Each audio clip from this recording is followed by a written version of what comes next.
నమస్తే, welcome to our channel. రాష్ట్ర వ్యాప్తంగా వివిధ పట్టణ ప్రాంతాల్లో నివసించే మధ్యతరగతి కుటుంబాలకు సొంతింటి కళ నెరవేరనుంది. అందుకోసం ప్రస్తుతం ఏపీ ప్రభుత్వం పనులను వేగవంతం చేసింది. గతంలో జగన్ ప్రభుత్వం వివిధ పట్టణాల్లో ఎంఐజీ లేఅవుట్ల పనులను పెండింగ్లోనే ఉంచి ఏళ్ల తరబడి జాప్యం చేస్తూ వచ్చింది. ఆయా ప్లాట్లను చాలా మంది బుక్ చేసుకున్నారు. అయితే వారు చెల్లించిన వాయిదా మొత్తాలు ఉండడంతో వారు నష్టపోకుండా రిజిస్ట్రేషన్ ప్రక్రియ పూర్తి చేసి ప్లాట్లు వారికి అప్పగించాలని ప్రభుత్వం భావిస్తోంది. ప్లాట్ల కోసం దరఖాస్తు చేసుకున్న మిగతా వారి నుంచి కూడా వాయిదా మొత్తాలు వసూలు చేసి ప్లాట్లు కేటాయించనున్నారు. ఇందుకోసం ప్రత్యేక కార్యాచరణ ప్రణాళిక సిద్ధం చేస్తున్నారు.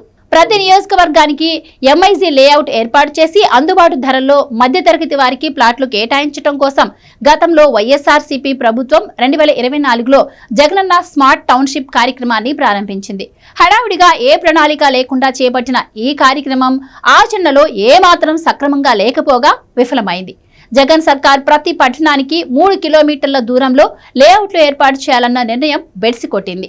ఎక్కడా ప్రభుత్వ భూములు అందుబాటులో లేకపోవడంతో పాటు ప్రైవేటు స్థలాల సేకరణ భారం కావడంతో 175 లేఅవుట్ల ఏర్పాటు నిర్ణయం చివరకు 36కు మాత్రమే పరిమితమైంది. దీంతో జగన్ హయాంలో చేపట్టిన స్మార్ట్ టౌన్షిప్ల ఆలోచన ఎంతగా విఫలమైందో అర్థం చేసుకోవచ్చు. ఆఖరికి స్థలాలు ఖరారు చేసిన 36 లేఅవుట్లలో కూడా మౌలిక సదుపాయాలను జగన్ ప్రభుత్వం కల్పించలేకపోయింది. ఒక 6 లేఅవుట్లలో ప్లాట్లు మార్కింగ్ చేసినా రోడ్లు, కాలువలు, తాగునీరు వంటి ఇతర సదుపాయాలను పూర్తి స్థాయిలో సమకూర్చలేదు. వీటిలో దరఖాస్తుదారులకు ప్లాట్లు కేటాయించేందుకు లాటరీ తీసినా రిజిస్ట్రేషన్ చేయలేదు. ఈ పరిణామాలతో మొదట ఆసక్తి చూపిన మధ్య ఆదాయ వర్గాల వారు తర్వాత వాయిదాలు చెల్లించేందుకు వెనక్కు తగ్గారు. స్మార్ట్ టౌన్షిప్లను కొనసాగించాలా వద్దా అనే దానిపై ప్రస్తుత ప్రభుత్వం చాలా ఆలోచించి మధ్యతరగతి వారి ప్రయోజనాల కోసం కొనసాగించాలని నిర్ణయించింది. అందుకే జగనన్న స్మార్ట్ టౌన్షిప్ పేరును ఎన్టీఆర్ స్మార్ట్ టౌన్షిప్ గా మార్చింది. లేఅవుట్ల వారీగా వాయిదా మొత్తాలు చెల్లించిన లబ్ధిదారుల లిస్టును రెడీ చేస్తున్నారు. లేఅవుట్లలో పెండింగ్ పనులు పూర్తి చేసి వీరందరికీ పట్టణాభివృద్ధి సంస్థల ప్లాట్లు రిజిస్ట్రేషన్ చేయనున్నాయి.